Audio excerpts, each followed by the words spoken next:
बिस्मिल्लाहिर्रहमानिर्रहीम। Programme inside the news और मैं हूं डॉक्टर सना गौरी। फैजाबाद नजरसानी केस उस पर बात हो रही है और अभी चीफ जस्टिस साहब के जो रिमार्क्स आ रहे हैं वो बहुत अहम है। चेयरमैन पीटीआई को बुरा भला कहना एक आम सी बात है, बड़ी आसान सी चीज एक हो गई है। जिस भी प्रोग्राम को आप देख लें, किसी टीवी चैनल को खोल लें तो बड़े मजे से जो है कोई भी कुछ भी कह देता है। ठीक है जनाब, कहीं ना कहीं किसी ना किसी का कभी ना कभी कसूर जरूर होता है और ये हमारी तारीख कहती है, लेकिन उसके साथ ही ये भी देखना चाहिए कि उनको प्लान किसने किया था, ये सब चीजें हुई क्यों थी। 2014 वाला धरना कह लें या फैजाबाद धरना कह लें, दोनों के पीछे मास्टरमाइंड कौन था, सवाल जरूर रेज होता है। अगर पैमरा की दरखास्त आती है, उस दरखास्त को वापस ले लिया जाता है, दरखास्त दी किसने थी और ये तमाम चीजें हुई क्यों थी, क्यों लाइव कवरेज इस तरह से चलाई जा रही थी। और वो लोग जो कि अभी लाइव टीवी में बैठ के बड़े आराम से तज्जियाकार बैठे हुए हैं और वो उस वक्त चेयरमैन भी थे तो पैमरा के, तो ये बता दें जनाब कि ये सब कुछ हुआ था तो उस वक्त क्यों हुआ था। फिर जाहिर सी बात है कोई चीज़ छुपी भी नहीं होती। अब तो पाकिस्तान में ये हाल है कि बच्चा बच्चा सब कुछ जानता है। दूसरी एक इम्पॉर्टेंट जो पेशरफ्त हुई है वो गैर मुल्की बाशिंदों के हवाले से हुई है, जो कि गैर कानूनी तौर पे यहाँ पे रह रहे थे। उनकी डेडलाइन ख़त्म हो चुकी है और इस हवाले से अब कार्रवाई मज़ीद सख्त कर दी गई है। बहुत अच्छे तरीके से इस वक्त इस मामले को फैसला साज भी कंट्रोल कर रहे हैं और इदारे कंट्रोल कर रहे हैं इस चीज़ को। दूसरे बॉर्डर पार जो है वो यहाँ पे गैर मुल्की बाशिंदों को पहुँचाया जा रहा है, लेकिन मुल्क दुश्मन अनासर इसमें भी कुछ अपने मजमूम अजाइम दिखा रहे हैं और इदारे इसके खिलाफ कार्रवाई कर रहे हैं। हमें अपने इदारों पर फख्र है जनाब, जो भी चीज़ें हैं वो बेहतर तरीके से होनी चाहिए। थर्ड इंपॉर्टेंट चीज़, बलूचिस्तान जनाब, बलूचिस्तान में इलेक्टेबल का राज रहा। कुछ अर्से पहले तक हम ये सोच रहे थे कि पीपल्स पार्टी के बड़े अच्छे ताल्लुकात हैं और पीपल्स पार्टी बलूचिस्तान में अभी गेम खेल लेगी, लेकिन साथ ही साथ इस वक्त जहां नून लीग और बहुत जगह छाई हुई है, बलूचिस्तान में भी अब नून लीग सरगर्म हो चुकी है और वहां पे भी अपने तौर पे पार्टी की सरगर्मियां हमें नजर आ रही हैं। नून लीग की अपनी सरगर्मियां भी बड़ी इंपॉर्टेंट है। इसमें जो कुछ लास्ट उनके जलसे में हुआ उसकी रिपोर्ट्स मांगी गई हैं। दूसरी पार्टी से राब्ता हो रहा है, बाकायदा एक तंजीम साजी का काम फिर से शुरू है। टिकट के हवाले से भी चीज़ें हो रही हैं। पार्टी के अंदर बिल्कुल एक नए तरह से काम होना शुरू हो गया है। थर्ड इंपॉर्टेंट चीज़ कि क्या तमाम चीज़ें होने के बाद अगर इस वक्त नवाज शरीफ बिल्कुल क्लियर करार दे दिए जाते हैं तो फिर क्या उस वक्त इलेक्शन का ऐलान होगा, या अभी तक इलेक्शन की जो खास एक डेट अनाउंस होनी है वो उस वक्त तक अभी तक हम नहीं कह सकते जनाब। उस वक्त ही होगी जब इलेक्शन कमीशन ने अभी हमें कुछ अर्से पहले डेट दी थी, महीना बताया था कि इस महीने तक हो जाएंगे, तो अभी भी वो मामला खटाई में है। सूरत हाल क्या है, आसिफ बाजवा से बात करते हैं। आसिफ बाजवा ने मुझे ज्वाइन किया है, नून लीग से आपका ताल्लुक है और असद महमूद भी मेरे साथ मौजूद होंगे, आप तज्जियाकार हैं।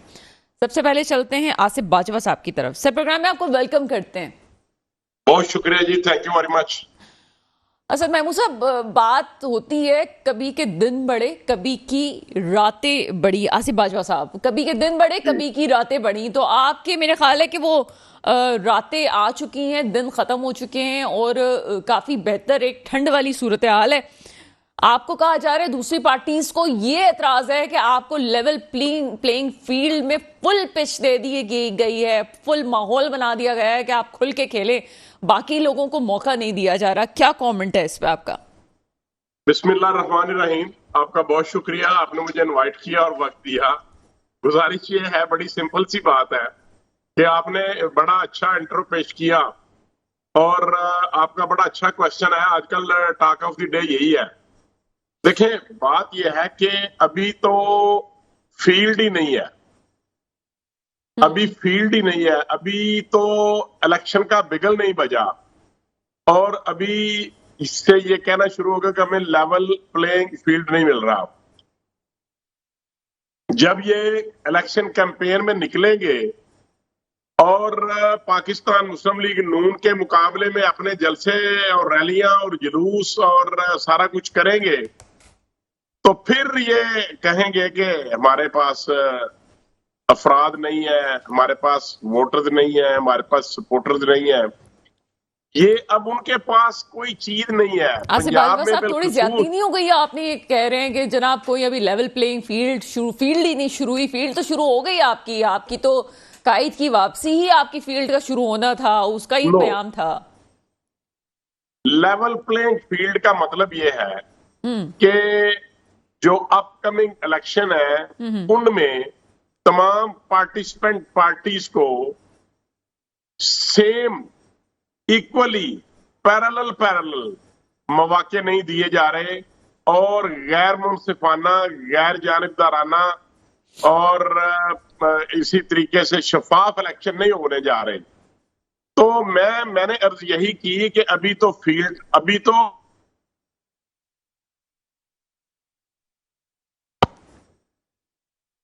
ये इन्होंने एक प्रोपेगेंडा मुहिम शुरू कर दी है।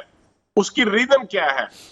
उसकी रीजन ये है कि उनके पास पंजाब में, मैं किसी और सूबे की बात नहीं करता, मैं पंजाब की बात कर रहा हूं, उनके पास अभी तक सूबे में तमाम जो एमपीएस की, पीपी की और एमएनएस की, एनए की जो नशिस्तें हैं, उनके पास कैंडिडेट्स नहीं है और वो बात करते हैं लेवल प्लेइंग फील्ड की। जब आप फील्ड में उतरेंगे, जब आप कंपटीशन में आएंगे, जब आपके जलसे, जुलूस, रैलियां और इलेक्शन कैंपेन शुरू होगी, तो फिर आपको आटे दाल का भाव इल्म होगा। अभी तो उनके पास बेचने के लिए कोई चूरन नहीं है। वो सिर्फ एक होता है चूरन बेचना और एक होता है चूरन बेचने में कामयाब भी हो जाना। इस वक्त ये इल्जाम लगाया जा रहा है कि आपको ज्यादा फेवर दी जा रही है, दूसरी जमातें कोई जलसा करना भी चाहें तो उनको इजाजत के भी मसाइल हैं, उनको लोग जमा करने में मसला होता है और ये सब इंतजामिया के साथ मिलके हो रहा है, जो फैसला साज हैं वो करवा रहे हैं। इसका क्या जवाब देंगे? देखिए बात ये है कि अगर 9 मई का वो दिल खराश वाकया ना हुआ होता, अगर वो कॉन्स्पिरेसी जो इन लोगों ने की, चेयरमैन पीटीआई ने अपने चंद साथियों के साथ मिलके और अपने वोटर सपोर्टर्स को, जो बड़े सादा लोग अफराद थे, उनको वो अपनी लाइन पे ले आए कि आपने ये काम करने हैं, जो कि तारीख गवाह है पाकिस्तान की कि इससे पहले किसी पॉलिटिकल पार्टी ने ऐसा नहीं किया, तो आज ये बात ना होती।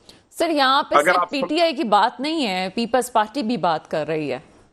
पीपल्स पार्टी, मैं समझ रहा हूँ आपकी बात, लेकिन पीपल्स पार्टी को कोई ऐसी जगह नहीं है पाकिस्तान में कि वहां उन्होंने जलसे की इजाजत मांगी हो तो उनको रिफ्यूज किया गया।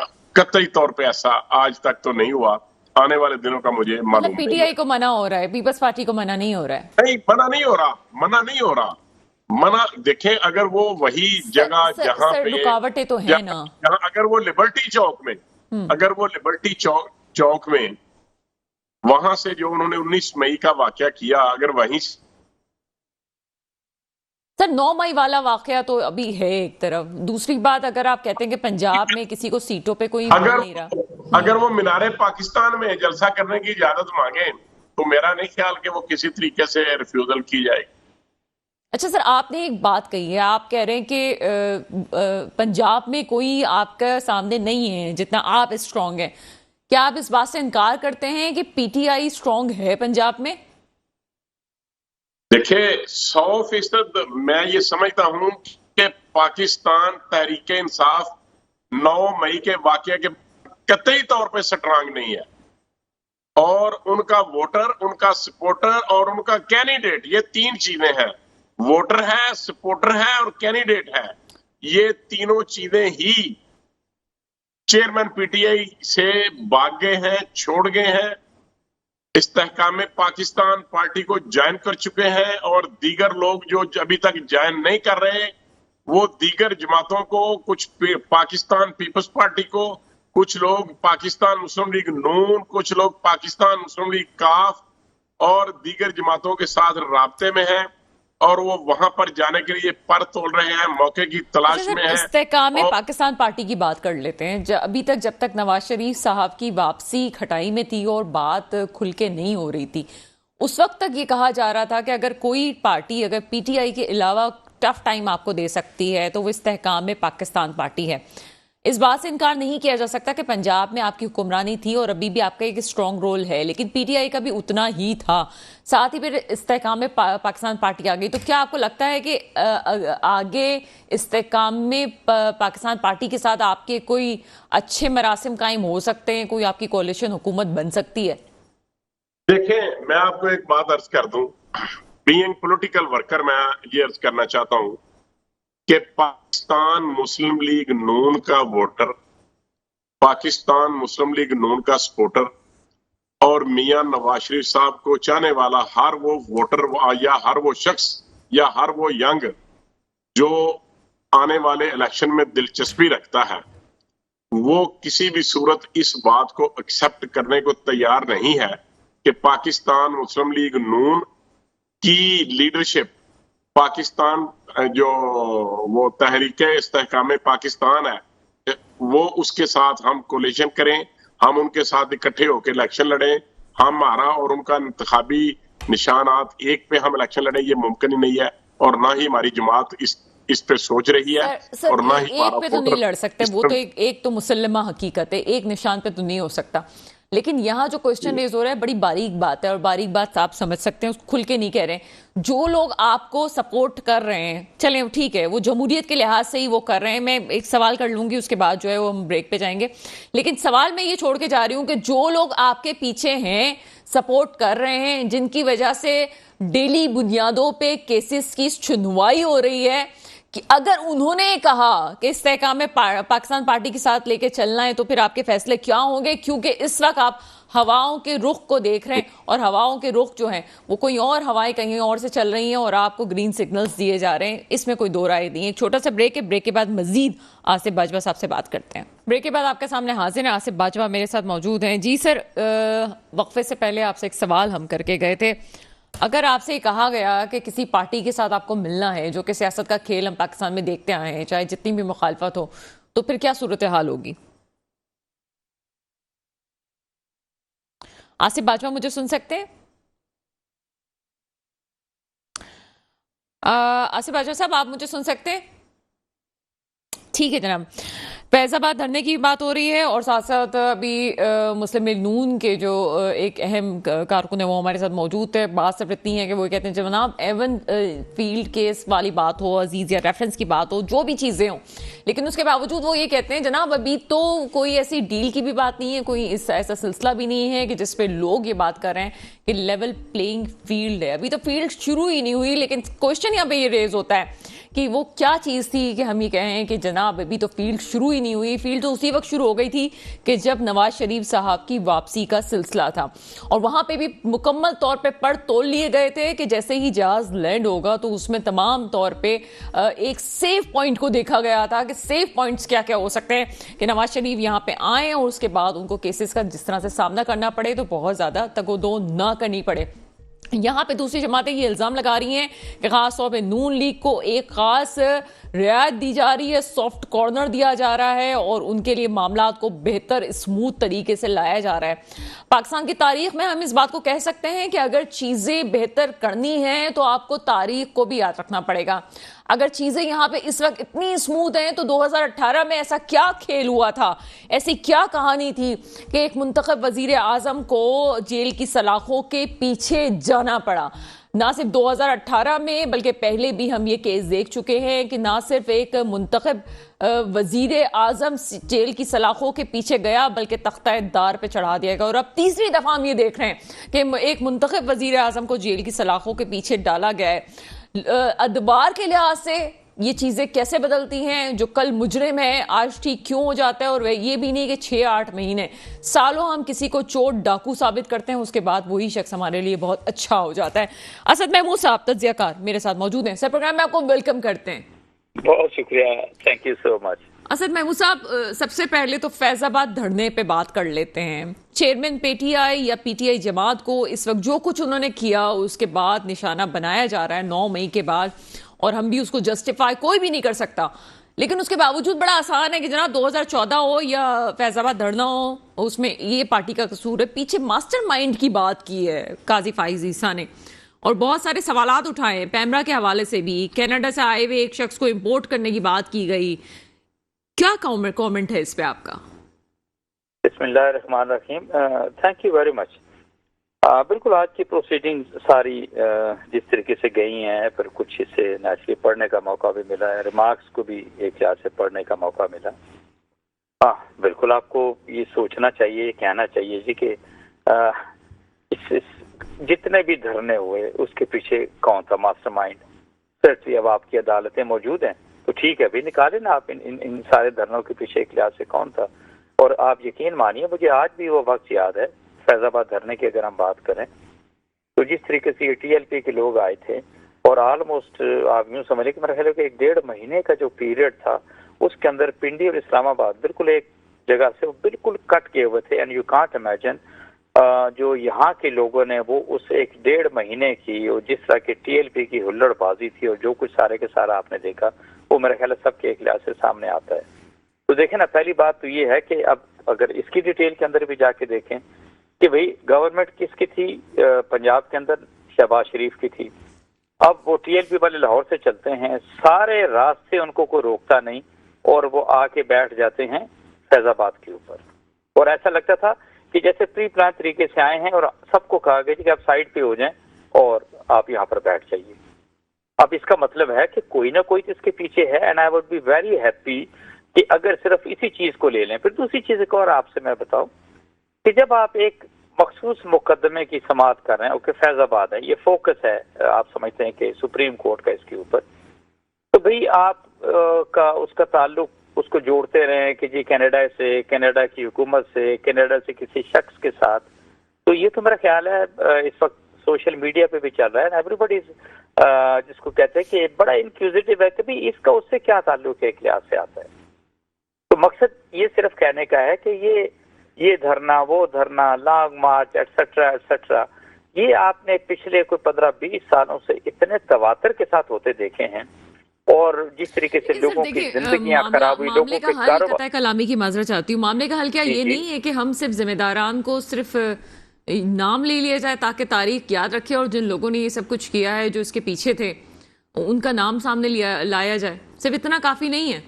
नहीं, मेरा ख्याल है इतना काफी बिल्कुल भी नहीं है। मेरा ख्याल है we have reached to a stage at the moment कि इस पूरे मुल्क के अंदर किसी तरह का कोई लॉ एंड ऑर्डर की सिचुएशन, या आप समझते हैं जी कि नहीं आपके यहाँ मुल्क के अंदर कोई कॉन्स्टिट्यूशन काम कर रहा है, आपकी अदालतें कॉन्स्टिट्यूशन के तहत काम करी। देखे ना, अगर मैं लेट मी से लाइक दिस, एक मुजरिम आता है जिसको जेल के अंदर जाना चाहिए तो उसको तो देखे ना, यहाँ पे तो लोग ऐसा लगता है कि जैसे वो UK फतह करके आया हो और इसी अदालतों के नीचे सब कुछ हो रहा है ना। और अभी कल की प्रोसीडिंग्स आपने इस्लामाबाद हाई कोर्ट की देखी, उन्होंने कहा जी कि दिस वाज समथिंग स्पेसिफिक और इसके बाद इस तरह का कोई सिलसिला नहीं होगा। भाई ये हुआ क्यों है, सारी चीजें देखने वाली बात तो ये है ना। तो एक तो ये, अगर सारे पाकिस्तान के अंदर ये लोग कहते हैं कि यहाँ पर जो कि माफिया के लोग कह लें या आप जी के जो इलीट लॉट है उनके लिए कवानीन और हैं और गरीब आदमी के लिए कवानीन और हैं, तो इसमें तो एक लिहाज से कोई शक नहीं। तो ये जिम्मेदारी किसकी आती है? आपकी आला अदालतों की आती है। तो आपकी आला अदालतें तो इन मुजरमों को छोड़ रही हैं ना। आप ये तो देख लें ना, ये नैब की एग्जांपल आप ले लें, नैब वाले कहते हैं जी हमें इनकी रिक्वायरमेंट कोई नहीं है। तो आप मतलब मैं आपको सही बात बताऊं, आप यकीन मानिए। चलिए सर, फिर खुल के बात करें, खुल के बात करते हैं। आप मुझे ये बता दीजिए कि अगर आप भी जानते हैं, हम भी जानते हैं किसका किरदार था, और जो लोग अभी कमेंट कर रहे हैं कोर्ट में बैठे हैं उनको भी पता है कि किसका किरदार था। आपको लगता है कि हम इतने स्ट्रांग हो गए हैं कि खुल के कह सकेंगे जनाब फलां का किरदार है? नहीं, मैं एक चीज आपसे बताऊं, अगर आप स्पेसिफिकली बात करनी चाह रहे हैं ना इसकी फैजाबाद धरने की, मैं ये जरूर आपसे कहूं कि उस वक्त की जो हुकूमत थी, टू बी वेरी ऑनेस्ट मैं आपसे बताऊं, वो ऐसा लगता था कि जैसे अवाम को, लोगों को या TLP को बेसिकली आर्म फोर्सेस से लड़ाना चाहती है। हकीकत में मैं भी आपसे खुल के बात कर रहा हूँ। आप क्योंकि कराची में बैठे हुए थे, लोगों को शायद इतना उस तरीके से नहीं है। मैं उस वक्त आप यूं समझे कि जब उन्होंने कहा जी कि हम पूरा पंजाब जो है वो क्लोज डाउन करने जा रहे हैं और जिस तरह का सिलसिला नजर आता था इसका, देखना जिम्मेदारी किसकी आती थी? फेडरल गवर्नमेंट की आती थी और फिर पंजाब हुकूमत की आती थी। फेडरल गवर्नमेंट के अंदर कौन था? ओके, शायद का खान अब्बासी की हुकूमत थी। प्रोविंस के अंदर किसकी हुकूमत थी? शहबाज शरीफ की हुकूमत थी। तो आप यूं समझते हैं कि क्या इनके पास इतनी कुव्वत नहीं थी कि अगर ये 5 से 7 हजार अगर फर्ज करिए धरना देने वाले लोग थे, जिनको उठा क्यों नहीं सकते थे? ये सोचने की बात तो है ना। तो इसका मतलब है कि इसका कोई ना कोई जिम्मेदार तो है ना। दैट इज व्हाट आई से, कि ना सिर्फ ये कि उसकी तह तक जाएं, बल्कि मैं समझता हूँ कि उनको अनमास्क करके सबके सामने लेकर आए कि ये है वो लोग कि जिन्होंने ये सब कुछ कराया और उनको करार वाकई सजा दी जानी चाहिए। This is what I believe in. आप तस्वीर का एक रुख दिखा रहे हैं, दूसरा रुख ये नो नो नो, अब मैं एक आपसे बताता हूँ। नहीं सर, मेरा पॉइंट आने दे, फिर आप खुल के जवाब दीजिएगा ताकि वो मेरे दिमाग से वो चीज जो है एक तरफ हो जाए। मुस्लिम लीग नून इससे बिल्कुल मुख्तलिफ बात करती है। वो ये कहते हैं जनाब प्री प्लान किया गया हमारे खिलाफ, क्योंकि जो है वो चाइना के साथ ताल्लुकात को भी बिगाड़ना था, और क्योंकि हम बहुत पहले से चीज़ों को बेहतर करना चाहते थे और हमें पूरा एक हमारे खिलाफ एक काम करना था, इन लोगों को मकसूद था जिसकी बहुत पहले से प्लानिंग्स होनी थी। आप एक तरफ कह रहे हैं जनाब ये अपनी जो उनकी गवर्नमेंट थी वो उनका ही अपना मसला था, टीएलबी का जो प्रॉब्लम आया था। आप बिल्कुल दूसरी बात कर रहे हैं, मुस्लिम लीग नून बिल्कुल डिफरेंट बात कर रही है इस वक्त। इसलिए कि मुस्लिम लीग आप इन्होंने कभी सच्ची बात की है आपसे? आप ये बताएं ना कि ये शख्स कहता है जी, अब खुल के बात हम करते हैं कि जी नहीं, मैं आया हूं पाकिस्तानी अवाम की मुश्किलें दूर करने के लिए। ये और इसकी पार्टी जो है इसने तो पाकिस्तान की अवाम की मुश्किलें बढ़ाई हैं। इन्होंने कौन सा मुश्किलें एक लिहाज से कम की हैं? और मैं आपसे यकीन माने, मेरी आज एक शख्स से बात हुई, the one who lives in सऊदीया फॉर पास्ट 40 सालों से। वो ये कहता है जी कि ये सऊदी अरब, ये मिडिल ईस्ट के लोग हैं, ये पाकिस्तान को किसी या पाकिस्तानियों को किसी खातिर के अंदर नहीं लेकर आते। द रीजन इज कि जिस तरह के लोगों ने रूल किया पिछले 40 साल पाकिस्तान को, तो उन्होंने कोई इज्जत नहीं छोड़ी पाकिस्तान की। ये पाकिस्तानी अवाम की मैं बात नहीं कर रहा, वो तमाम लोग जिन्होंने पाकिस्तान को रूल किया, मैं उनकी बात करता हूँ। तो मैं दूसरी चीज आपसे ये कहूंगा, this was the responsibility of the federal government. उन्होंने क्या किया? उन्होंने कहा जी कि नहीं, अब हमसे तो चीजें आउट ऑफ कंट्रोल हो गई हैं। अब उन्होंने आर्मी चीफ को बुलाया, उन्होंने कहा जी कि नहीं, आप इसको किसी तरीके से टेक ओवर करें। आप देखें जो उस वक्त पूरे पंजाब के अंदर सारी सिचुएशन थी, was there any way out? यानी आप ये कहें इस सारी खराबी करके, इस हद तक चीजों को खराब करके, कुछ लोग भी जो है उसी सारे सिलसिले के अंदर मारे गए। 1.5 महीने आपने उस रोड को, फैजाबाद को आपने ब्लॉक किए रखा, और अब आप कहें कि नहीं फौज जाके ऊपर फायरिंग शुरू कर दे। आप मुझे ये बताएं, इज इट रियली जस्टिफाइड कि सिटिंग गवर्नमेंट ये कहते कि नहीं सारी चीज को संभालो? कैसे संभालेगी? This was the only reason. तो दैट वाज, आई थिंक, ये वो पॉइंट था कि जिसके अंदर फिर ये रिस्पॉन्सिबिलिटी दी गई थी कि नहीं, इनको इन्वॉल्व करें, इनके साथ डायलॉग के अंदर जाएं, इनके साथ बातचीत करें और किसी तरीके से उसको खत्म करें। मैं बिल्कुल विटनेस हूं इन सारी चीजों को, जो कुछ हो रहा था, कि जब सारी बातें ऐसे मेरे दिमाग के अंदर घूम रही, मैं even at that evening I was in Lahore. आप यकीन नहीं करेंगी, लाहौर के जो पेट्रोल स्टेशन थे, इस कदर बुरा हाल था, लोग 2-2 किलोमीटर गाड़ियों की कतारें लगी थी कि you never know what is going to happen tomorrow और डे आफ्टर टुमारो, क्या सिचुएशन होगी पंजाब के अंदर। इस हालत के अंदर कौन लेकर आया था? ये फेडरल गवर्नमेंट लेकर आई थी, और ये प्रोविंशियल गवर्नमेंट शहबाज शरीफ की हुकूमत लेकर आई थी, जिसको अगेंस्ट 16 महीने की हुकूमत मिल गई और पाकिस्तान के उन्होंने बेड़ा गर्क कर दिया। मैं समझने से कासिर हूँ कि हम फौरन से बात या तो जत्थों की सियासत हम लेके आते हैं, हम मजबूर हो जाते हैं जत्थों की सियासत में ना। हम देख रहे हैं पाकिस्तान में कुछ अरसे से जत्थों की सियासत का कल्चर आ रहा है जिसमें हमें घुटने टेकने पड़ते हैं।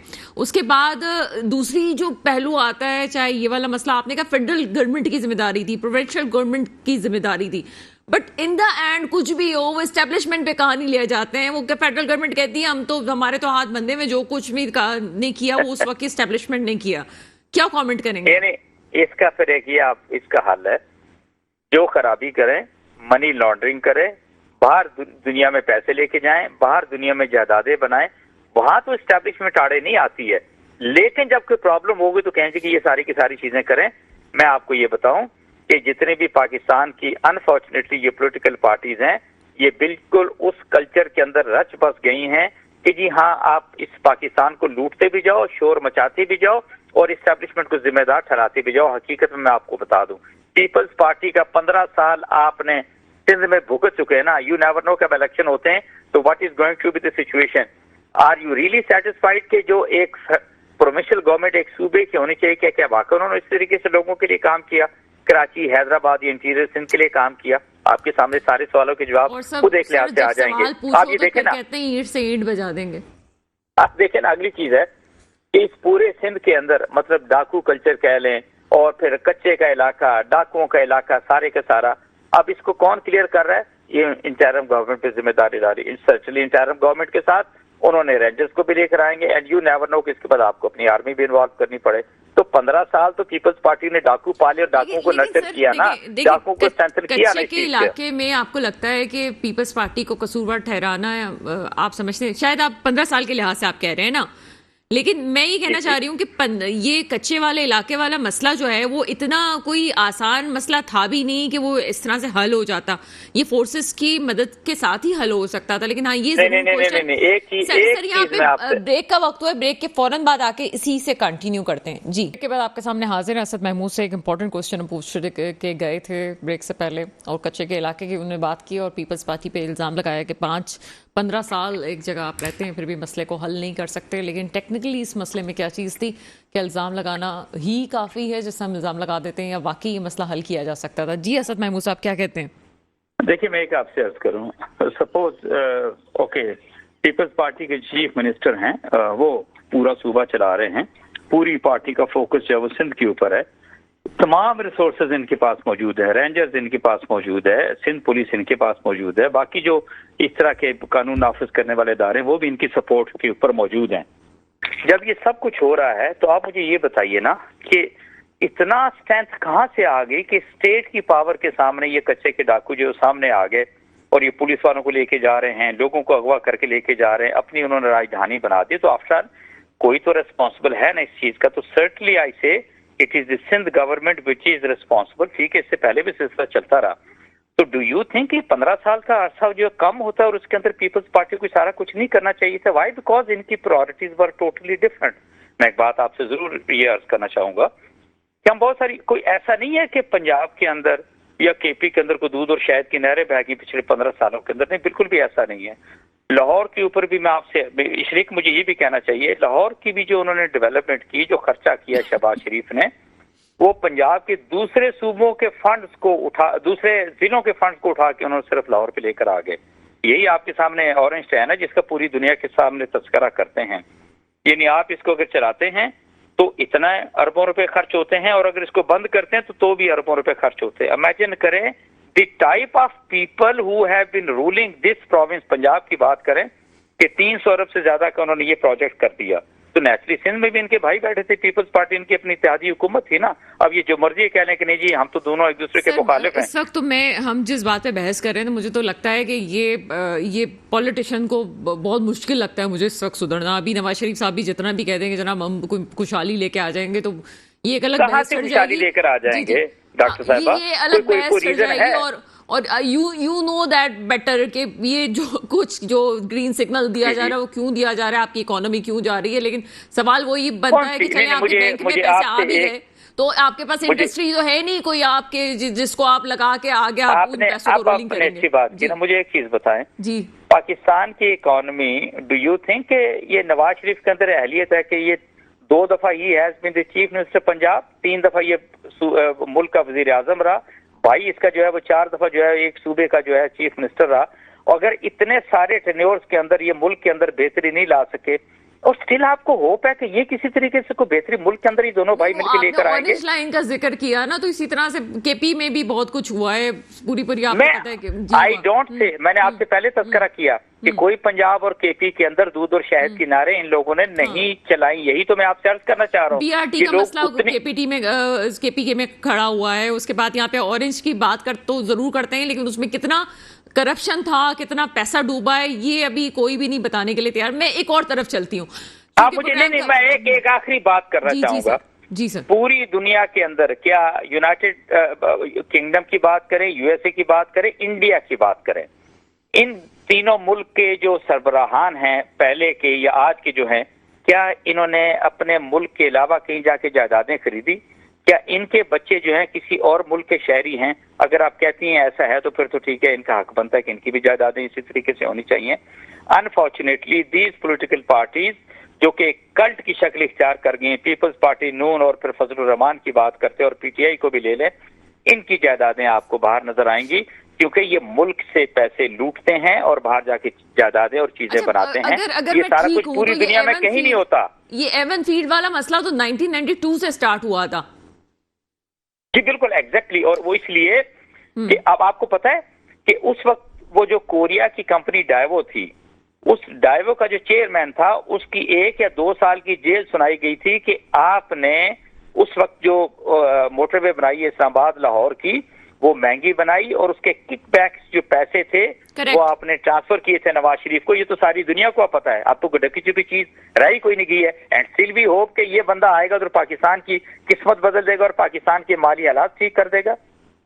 मतलब ये सामने है, मैं अब जो स्टूडेंट्स भी देख रहे हैं जी। तो उनको मैं बताती हूँ, असल जो अगर पाकिस्तान में करप्शन की आप सुने कि कब से कहानियां सही तरीके से शुरू हुई, तो वो 90s के एरा में शुरू हुई कि जब एक पार्टी जो है उस वक्त भी एवन फील्ड वाली बात नहीं कर रही नहीं थी नहीं और- नहीं, जी, ये करप्शन 90s में नहीं शुरू हुई। जी। अनफॉर्चुनेटली ये करप्शन शुरू कराई थी जनरल ज़ियाउल हक ने। अनफॉर्चुनेटली जब इन्होंने 3-3 और 5-5 करोड़ रुपए तकसीम किए थे नून लीग वालों के अंदर के आप अपने हलके के अंदर काम करें, करप्शन वहां से पैसे की रेल पेल वहां से शुरू हुई। सर, अनफॉर्चुनेटली फिर खुल के बोलना जब पड़ेगा, जरदारी अगर आप जैसे खुल के लोगों ने बोल रहे हैं और तो फिर आप भी मान जाए उस बात को कि 90 करोड़ रुपए किस लिए खर्च किए गए थे और किसने खर्च किए थे, किसी की दिस इज व्हाट आई से।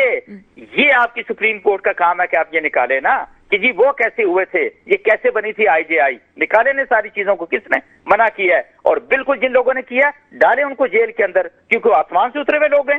दैट इज व्हाट आई से। करे ना भाई, किसी ने मना किया सुप्रीम कोर्ट को? वैसे तो भड़के लगाते रहते हैं हम सारे के सारे। सर यानी कि ऑन रिकॉर्ड बात है 90 करोड़ वाली, तो क्यों हुआ था और किसकी जो है गवर्नमेंट को भगाने के लिए सब कुछ किया दिस गया इज एग्जैक्टली व्हाट आई से। और वो पैसे नवाज शरीफ ने लिए थे ना, अब तो सबको पता है ना। ठीक है, नून लीग के पैसे लोगों ने पैसे पकड़े थे, वो पैसे तकसीम किए गए थे, और जिसने पैसे दिए वो भी मुजरिम है और जिसने पैसे पकड़े वो भी मुजरिम है।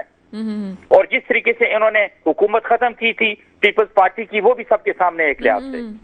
तो सारी चीजें सामने आनी चाहिए ना। और फिर वही एक और जुमला भी सामने आया था कि सजेशन दी गई थी कि अगर इन भाइयों का इस खानदान का मुकाबला करना है तो हमें भी करप्शन करनी पड़ेगी। ये भी ऑन रिकॉर्ड बात है। और नहीं देखें, जहां तक तो पीपल्स पार्टी की बात है ना, वो बेचारे छोटे छोटे हाथ पहले मारते थे, अब तो बड़े मजबूत हो गए। ये करप्शन के मास्टर तो ये है नवाज शरीफ और शहबाज शरीफ, और इनकी तरबियत इनके वालिद ने की थी। पटवारियों को डील कैसे करना है, आपके पास सुई गैस का जो बिल आता है वहां के लोगों को ब्राइब करके तो कैसे बिजली के बिल कम करने हैं, गैस के बिल कम करने हैं। इनकी तो बुनियादी करप्शन के ऊपर उठी थी और उसी के अंदर उन्होंने पूरे मुल्क के 40 साल जाया कर दिए। हम 40 साल पीछे चले गए। लेकिन एक मैं आपको ये जरूर बता दूं, अगर मैं इन सारी चीजों को बुरा समझता हूं, मैं ये बताऊं कि हमारी जो यंग जनरेशन है, जिसको आप भी पढ़ाती हैं और जिसको पूरे पाकिस्तान के अंदर की जो यंग जनरेशन है, इन सबको दिल से नफरत करते हैं। ये जो कुछ हो रहा है मुल्क के अंदर, ये जो करप्शन हो रही है, ये जो मुल्क का बेड़ा गर्क हो रहा है, हम IQ लेवल आप सोचें और A लेवल के जो एग्जाम प्रोग्राम का वो कम है, इसी पे मैं आपसे एक बात पूछना चाहूंगी। आपने कहा कि जनाब ये फला पार्टी ने ये किया है, लेकिन अब वही फला पार्टी जो है वो हमारे लिए एक वाहिद चॉइस के तौर पे सामने आ गई है। हम क्या करेंगे फिर? हमारे पास अगर ऑप्शन नहीं बचेगा तो। मैं एक आपसे अर्ज करूं, ये जो मर्जी है कह लें, मतलब अभी तो मैं ये कह सकता हूं ना कि आपका जो मेन स्ट्रीम मीडिया है, आई डोंट नो मेरा और आपका लोग कितने शो देख रहे हैं, लोगों ने मेन स्ट्रीम मीडिया देखना छोड़ दिया है। They are just waiting, election आने चाहिए और इलेक्शन के अंदर इनको मेरा ख्याल है ये छठी का दूध याद करा देंगे नून को और पीपल्स पार्टी फजलुर रहमान को। हकीकत में मैं आपको ये बता रहा हूँ। लेकिन अगर इलेक्शन ठीक तरह हुए तो? जी क्या कह रहे हैं? अगर इलेक्शन ठीक तरह हुए तो देखे ना, अगर फर्ज करें जी 100% टर्न आउट नहीं होता, 90-80% भी टर्न आउट होता तो क्या करेंगे? उसका इलेक्शन तो ठीक कराने पड़ेंगे ना। क्वेश्चन ही नहीं है ना, अभी तो ये है कि अगर वाकई वोट का हक भी इस्तेमाल करने दिया गया और सही तरीके से इलेक्शन हो गए, नहीं वो तो फिर देखे ना, वो तो इससे बड़ा फिर जो काकड़ है, इससे बड़ी इसकी फाशिज्म तो फिर कुछ नहीं हो सकती ना। Why should we blame somebody else? फिर देन काकड़ जिम्मेदार और ये जितने चारों जो इंटायर बैठे हुए हैं दे आर इक्वली रिस्पॉन्सिबल अगर ये सब कुछ नहीं होता तो। तो फिर तो आप कह सकते हैं ना कि फिर तो पाकिस्तान के अंदर आप छोड़े इन सारी चीजों को, बस नवाज शरीफ को उठा के वैसे बिठा दें, क्योंकि अच्छा, नहीं हम चाहते हैं। आखिरी बात पूछ रही हूँ, जल्दी से मुझे बताइएगा, ये जो अभी इतने अच्छे अच्छे काम हो रहे हैं, इकोनॉमी भी हमारी ठीक जा रही है इस वक्त, आज जो है वो मार्केट भी बड़ी जबरदस्ती, प्लीज लेकिन कोई इकोनॉमी हमारी ठीक, सुनिए, कोई इकोनॉमी हमारी ठीक नहीं जा रही। हाँ, जो आर्मी चीफ ने थोड़े से इकदाम किए, स्मगलिंग के ऊपर हाथ डलवाया, डॉलर थोड़ा सा एक लिहाज से नीचे आया। लेकिन आप मुझे ये बताएं कि क्या वाकई आपके घर के जो लिविंग एक्सपेंसेस हैं क्या वो डाउन हुए? आप जो अपने कपड़े खरीदने जाती हैं खवातीन के, क्या वो वाकई सस्ते हुए? क्या जो जूते खरीदती हैं क्या वो सस्ते हुए? बिल्कुल ऐसा नहीं है। कीमतें उसी तरीके से चल रही हैं। मैं ये कह रही हूँ कि इस वक्त कॉस्मेटिक ही हो रहा है, लेकिन हो रहा है। लेकिन उसे आप सुनिए, इस बिजली के बिलों के साथ और गैस के बिलों के साथ और जिस तरीके से जो एक्सपेंसेस हैं ओवरऑल, आपकी ना फैक्ट्रियां चल सकती हैं और ना आप ये कह सकते हैं जी कि नहीं कोई बेहतरी की सूरत आएगी। ये बड़ा एक सीरियस चीजों को चलिए सर, बहुत शुक्रिया। असद महमूद साहब मेरे साथ मौजूद थे और जो मैं बात करना चाह रही थी वो सिर्फ इतनी थी कि अगर कुछ लोग जो फैसला साज चीजों को बेहतर करने की कोशिश कर रहे हैं, क्या वो इतना भी सोच सकते हैं या इतना उनको इस दफा सोच लेना चाहिए? जो माजी में जो लोग उनकी जगह थे वो आप छोड़ दीजिए, लेकिन अगर वाकई अगर आप बेहतरी की तरफ जा रहे हो, चीजें बेहतर करने की आपको उम्मीद है, तो इलेक्शन वाला एक दफा कामयाब तजर्बा के लोगों के हाथ में उनके वोट का हक दे दिया जाए, क्या ये भी करके देख लेना सही रहेगा? दुआ वही है जो हमेशा होती है, मेरे मुल्क में वही हुक्मरान आए जो मेरे मुल्क के मुस्तकबिल की हिफाजत करें। इसके साथ ही प्रोग्राम का वक्त खत्म होता है, मुझे इजाजत दीजिएगा। खुदा हाफिज।